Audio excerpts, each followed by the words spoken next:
It really is a nice theory. The only defect I think it has is probably common to all philosophical theories. It's wrong. You may suspect me of proposing another theory in its place, but I hope not, because I'm sure it's wrong too if it is a theory. The relation of meaning and intention to future action is normative, not descriptive.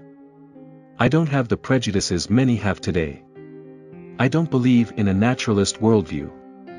I don't base my thinking on prejudices or a worldview and do not believe in materialism.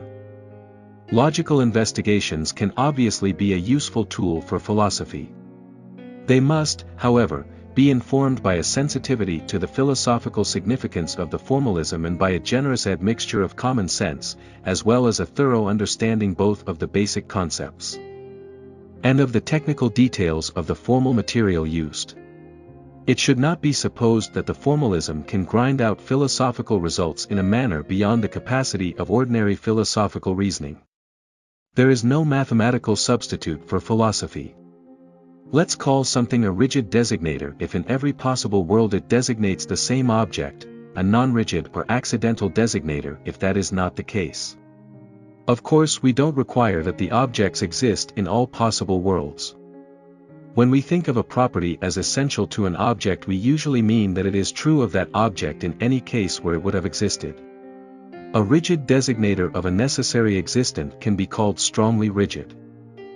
Certainly the philosopher of possible worlds must take care that his technical apparatus not push him to ask questions whose meaningfulness is not supported by our original intuitions of possibility that gave the apparatus its point. I am somewhat uncertain whether there is a definite factual question as to whether natural language handles truth-value gaps. Nor am I even quite sure that there is a definite question of fact as to whether natural language should be evaluated by the minimal fixed point or another, given the choice of a scheme for handling gaps. We are not at the moment searching for the correct scheme.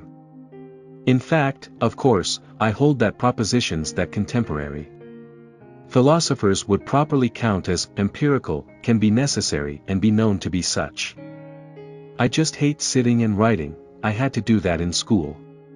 Plus, I have terrible handwriting. Apart from values and ethics which I have tried to live by, the legacy I would like to leave behind is a very simple one, that I have always stood up for what I consider to be the right thing, and I have tried to be as fair and equitable as I could be. I'd rather be a could be if I cannot be an are, because a could be is a maybe who is reaching for a star. I'd rather be a has been than a might have been, by far, for a might have been has never been, but a has was once an are.